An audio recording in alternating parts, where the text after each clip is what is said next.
قرآن کریم نے جن اہم غزوات کا تذکرہ کیا ہے ان میں سب سے زیادہ نمایاں حیثیت غزوہ بدر کو حاصل ہے۔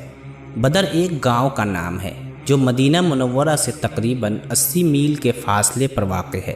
بعض مورخین کہتے ہیں کہ بدر دراصل ایک کنویں کا نام ہے جس کی وجہ سے اس بستی کا نام بھی بدر ہو گیا۔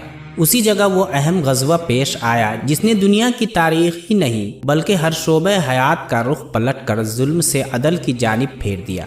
اسلام کی سربلندی اور شان و شوکت کا آغاز اسی غزوے سے ہوتا ہے۔ یہی وجہ ہے کہ قرآن کریم نے اس غزوے کو یوم الفرقان یعنی حق و باطل کے درمیان فیصلے کا دن قرار دیا ہے۔ مدینہ منورہ کی ہجرت مشرکین مکہ کے لیے کچھ اس درجے برہمی اور اشتعال کا باعث ہوئی اور وہ رسول اللہ صلی اللہ علیہ وسلم اور مسلمانوں کو اپنی ناقابل برداشت ایذا رسانی سے محفوظ دیکھ کر انہوں نے باضابطہ یہ طے کر لیا کہ جس قیمت پر بھی ہو مسلمانوں کو نیست و نابود کر دینا چاہیے۔ چنانچہ ہجرت کے بعد ہی مشرکین نے مدینہ طیبہ پر چھوٹے موٹے حملوں کا آغاز کر دیا اور موقع بموقع لوٹ مار اور غارت گری کا بازار گرم کر رکھا تھا، مگر مشرکین مکہ کی آتش حسد کے لیے یہ کافی نہ تھا۔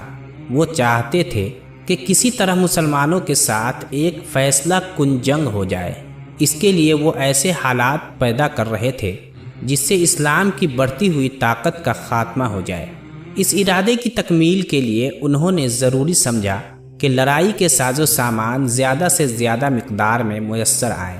اس کے لیے بہترین طریقہ یہ سوچا کہ ابو سفیان کی سرکردگی میں ایک قافلہ تجارت شام کی منڈیوں میں جائے اور زیادہ سے زیادہ نفع حاصل کر کے اس سے سامان جنگ مہیا کیا جائے، اور اس جذبے نے جوش و خروش کی یہ کیفیت پیدا کر دی کہ جب قافلہ تجارت کی تیاری شروع ہوئی تو مکہ کے ہر متنفس نے اپنے سرمایہ کا کچھ حصہ اس تجارت کے لیے پیش کیا، حتیٰ کہ ایک بڑھیا نے بھی اپنی محنت کی معمولی پونجی اس خدمت کے لیے پیش کی، اور تقریباً 70 قریشیوں پر مشتمل یہ قافلہ ابو سفیان کی قیادت میں شام کو روانہ ہو گیا۔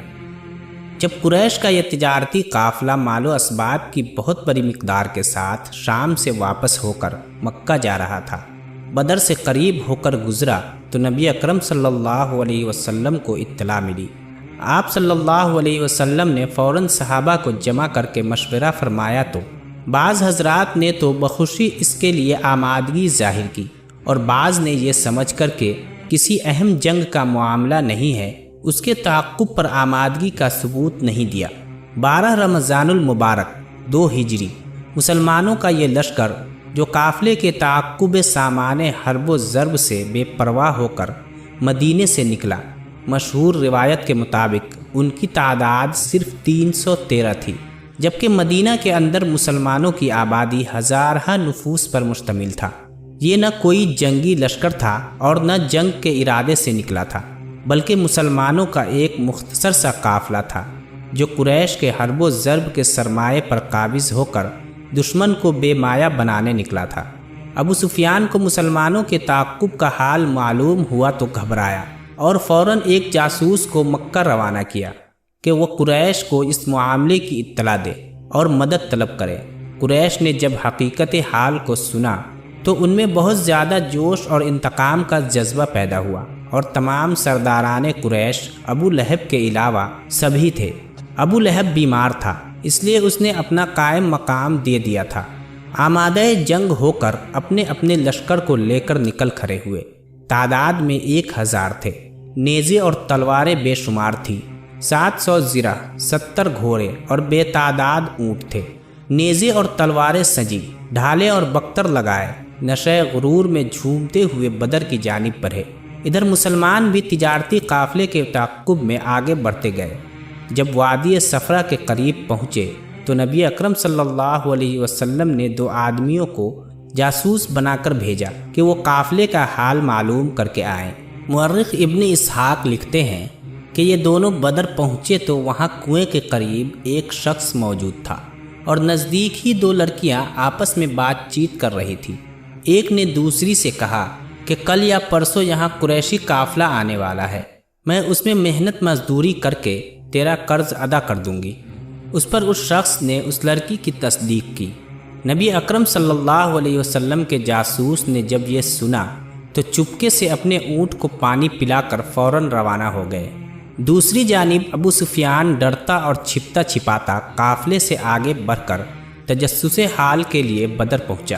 وہاں مجدی نامی شخص موجود تھا۔ ابو سفیان نے دریافت کیا، تو نے کسی اجنبی کو تو یہاں نہیں دیکھا؟ مجدی نے کہا، اور تو کوئی نئی بات نہیں ہے، البتہ تھوڑی دیر قبل 2 آدمی اجنبی قسم کے ضرور یہاں آئے تھے اور اپنے اونٹ کو پانی پلا کر واپس ہو گئے۔ ابو سفیان کنویں کے پاس گیا تو اونٹوں کی لید پڑی دیکھی۔ اس نے لید کو کریدا تو کھجور کی گٹھلیاں نکلی۔ ابو سفیان نے یہ دیکھ کر کہا کہ بلا شبہ یہ اونٹ مدینہ کے تھے، اور پھر تیزی کے ساتھ قافلے تک پہنچا اور حالات سے باخبر ہو کر قافلے کا رخ ساحل سمندر کی جانب پھیر دیا اور بدر کو بائیں ہاتھ چھوڑتا ہوا مکہ کو روانہ ہو گیا۔ اس مدت میں مسلمان وادی صفرا سے گزر کر وادی زفران تک پہنچ گئے تھے۔ یہاں نبی اکرم صلی اللہ علیہ وسلم کو اپنے جاسوس سے معلوم ہوا کہ عنقریب ابو سفیان کا قافلہ بدر پہنچنے والا ہے۔ دوسری جانب سے یہ اطلاع بھی آ چکی تھی کہ مکہ سے قریش 1000 کا لشکر لے کر مسلمانوں سے لڑنے کی غرض سے بدر کی جانب بڑھ رہے ہیں۔ ابو سفیان نے جب ساحلی جانب اختیار کر لی اور اس کو یقین ہو گیا کہ اگر مسلمان میرے تعاقب کے لیے بدر کی جانب آئیں گے تو میں ان کی زد سے محفوظ رہوں گا، اس نے مکہ کی جانب دوسرا قاصد روانہ کیا کہ اب جنگ کی ضرورت نہیں ہے، میں مسلمانوں کی زد سے بچ کر جلدی مکہ پہنچ جانے والا ہوں۔ قریش بدر کے قریب آ چکے تھے کہ قاصد نے ابو سفیان کا پیغام سنایا، مگر ابو جہل نے واپسی کے لیے سختی کے ساتھ انکار کر دیا اور کہا کہ اب بدر ضرور پہنچنا ہے اور مسلمانوں کا قلع کما کر کے اس کانٹے کو ہمیشہ کے لیے نکال دینا ہے۔ بہرحال مسلمانوں کو جب وادی زفران میں یہ دونوں خبریں ملی تو نبی اکرم صلی اللہ علیہ وسلم نے صحابہ کرام سے دوبارہ مشورہ ضروری سمجھا، کیونکہ اب معاملہ کٹھن تھا۔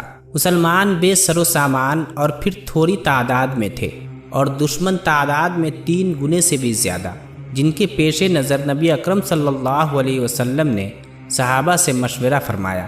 آپ صلی اللہ علیہ وسلم نے ارشاد فرمایا کہ دشمن سر پر ہے اور قافلہ قریب ہے، اب بتاؤ کیا چاہتے ہو، جنگ کر کے حق و باطل کا فیصلہ یا بغیر کانٹا لگے قافلے پر قبضہ؟ صحابہ نے جب سنا تو بعض نے طبی طور پر جنگ کو پسند نہیں کیا اور عرض کیا، یا رسول اللہ، ہم جنگ کے ارادے سے نہیں نکلے ہیں، اس لیے کہ بے سر و سامان ہیں، بہتر ہے کہ قافلہ پر قبضہ کر کے لوٹ جائیں۔ نبی اکرم صلی اللہ علیہ وسلم نے اس کمزور رائے کو ناپسند فرماتے ہوئے ارشاد فرمایا، قافلے کا ذکر چھوڑو، اب اس قوم کے متعلق رائے دو جو تمہارے مقابلے کے لیے مکہ سے نکل آئی ہے۔ بعض لوگوں نے دوبارہ عذر کیا تو آپ صلی اللہ علیہ وسلم نے پھر پہلی بات لوٹا دی۔ تب جلیل القدر صحابہ حضرت ابو بکر صدیق رضی اللہ تعالی عنہ، حضرت عمر فاروق رضی اللہ تعالی عنہ، حضرت علی رضی اللہ تعالی عنہ سمجھ گئے کہ آپ کی مرضی حق و باطل کی جنگ سے وابستہ ہے، اس لیے انہوں نے جذبہ وفاداری کا اظہار کرتے ہوئے عرض کیا، یا رسول اللہ، ہم ہر طرح جنگ کے لیے تیار ہیں اور اسلام کی خاطر آپ صلی اللہ علیہ وسلم کے پسینہ کی جگہ اپنا خون بہانے کو حاضر ہیں۔ اور حضرت مقداد رضی اللہ تعالی عنہ نے اس فداکارانہ جذبات کا اظہار کیا کہ صحابہ کو ان کی تقریر پر رشک ہونے لگا، مگر آپ اب بھی نگاہ مبارک سے کسی بات کے طالب نظر آ رہے تھے۔ یہ دیکھ کر انصار میں سے حضرت سعد بن معاذ رضی اللہ تعالی عنہ کھڑے ہوئے اور عرض کیا، یا رسول اللہ صلی اللہ علیہ وسلم، کیا ہم انصار کی جانب اشارہ ہے کہ ہم کچھ عرض کریں؟ اور پھر انصار کی جانب سے پوری وفاداری اور فداکاری کا یقین دلاتے ہوئے نہایت مؤثر تقریر فرمائی۔ انصار و مہاجرین کے یہ تقاریر سن کر سرور دو عالم صلی اللہ علیہ وسلم کا چہرہ مبارک مسرت سے ٹمٹما اٹھا، اور آپ صلی اللہ علیہ وسلم نے ارشاد فرمایا، اب اللہ کے نام پر آگے بڑھو اور بشارت حاصل کرو، کیونکہ اللہ تعالیٰ نے مجھ سے وعدہ فرمایا ہے کہ 2 گروہ میں سے ایک کو تمہارے قبضے میں دے دوں گا، اور خدا کا وعدہ بلا شبہ سچا ہے، اور قسم بخدا میں جنگ سے قبل ابھی سے قوم کے سرداروں کی قتل گاہ کو دیکھ رہا ہوں۔ صحیح مسلم میں ہے کہ حضور اقدس صلی اللہ علیہ وسلم نے بدر پہنچ کر زمین پر ہاتھ رکھ کر بتایا کہ اس جگہ فلاں قریشی مارا جائے گا اور یہاں فلاں قتل ہوگا۔ غرض اس حالت میں دونوں فریق 17 رمضان المبارک 2 ہجری بروز جمعہ جنگ کے لیے صف آرا ہوئے تو اول آپ صلی اللہ علیہ وسلم نے مسلمانوں کی صفوں کو درست فرمایا اور اس جھونپڑی کے نیچے جا کر جو آپ صلی اللہ علیہ وسلم کے لیے میدان جنگ میں بنا دی گئی تھی اس طرح درگاہ الہی میں مناجات اور دعا کی اور عرض کیا، اے اللہ، تو نے مجھ سے جو وعدہ نصرت فرمایا اس کو پورا کر۔ اے اللہ، اگر یہ مٹھی بھر مسلمان ہلاک ہو گئے تو پھر روئے زمین پر کوئی تیرا عبادت گزار باقی نہیں رہے گا۔ صدیق اکبر رضی اللہ تعالی عنہ نے دیکھا تو قریب آئے اور عرض کیا، اللہ کے رسول، بس کیجئے، اللہ اپنا وعدہ ضرور پورا کرے گا۔ آخر یہی ہوا کہ ہر قسم کے ناسازگار حالات اور اس درجے کی کمزوری کے باوجود کہ کسی مسلمان کا اس معرکے سے صحیح و سالم بچ کر نکل جانا خود ایک معجزہ ہے، مسلمانوں کی غیبی نصرت و امداد نے بامراد اور کامیاب کیا۔ فتح اور نصرت نے قدم چومے اور تاریخ عالم کا ایک بے نظیر اور حیرت انگیز انقلاب پیش کر دیا، اور مشرکین قریش کے تمام سردار اور مشہور جنگجو ہی قتل نہیں ہوئے بلکہ شرک و کفر کی اجتماعی طاقت ہی کا خاتمہ ہو گیا۔ یہ غیبی نصرت کیا تھی؟ قرآن کریم نے اس کا جواب متعدد آیات میں دیا ہے۔ ایک جگہ فرمایا کہ مسلمانوں کی نگاہ میں دشمنوں کی تعداد اصل تعداد سے کم نظر آئی تاکہ مسلمان مرعوب نہ ہو، اور مشرکین کی نگاہوں میں مسلمان زیادہ معلوم ہوئے۔ نصرت کی ایک شکل یہ بھی تھی کہ مسلمانوں کے دعا پر ان کی مدد اول 1000 فرشتوں سے کی گئی اور یہ تعداد بڑھا کر 3000 کر دی گئی، اور پھر اللہ نے ارشاد فرمایا کہ اگر دشمن تم پر ایک دم حملہ کر دے تو ہم 3000 کی بجائے 5000 سے مدد کریں گے۔ مسلمانوں پر عین معرکے کے وقت اونگ طاری کر دی، جس کے چند منٹ کے بعد ان کی بیداری نے ان میں ایک نئی تازگی اور روح پیدا ہو گئی۔ آسمان سے پانی برسا کر مسلمانوں کے لیے ریتیلی زمین کو پختہ فرش کی طرح بنا دیا اور نشیب کی وجہ سے حوض نما گڑھے میں پانی مہیا کر دیا اور دشمنوں کی زمین کو کیچڑ کی دلدل بنا دیا۔ بہرحال معرکہ جنگ بپا ہوا اور دونوں جانب سے جنگجو ایک دوسرے کے مقابل ہو کر داد شجاعت دینے لگے اور پھر یکا یک ہجومی جنگ شروع ہو گئی۔ مسلمان اول تو جنگ مغلوبہ لڑے، مگر فراغت دعا کے بعد جب میدان جنگ میں آ کر نبی اکرم صلی اللہ علیہ وسلم نے قرآن کریم کی آیت پڑھتے ہوئے مٹھی بھر خاک اور کنکریاں دشمنوں کی جانب پھینکی تو خدائے برحق کی معجزانہ قدرت نے ہوا کے ذریعے اس کے ذرات تمام مشرکین کی آنکھوں تک پہنچا دیے، اور وہ اس ناگہانی پریشانی سے مضطرب ہو کر آنکھیں ملنے لگے، اور جنگ مغلوبہ جنگ غالبہ کی شکل میں بدل گئی۔ بدر کے میدان میں 3 دن قیام فرما کر نبی اکرم صلی اللہ علیہ وسلم مدینہ کی طرف روانہ ہوئے۔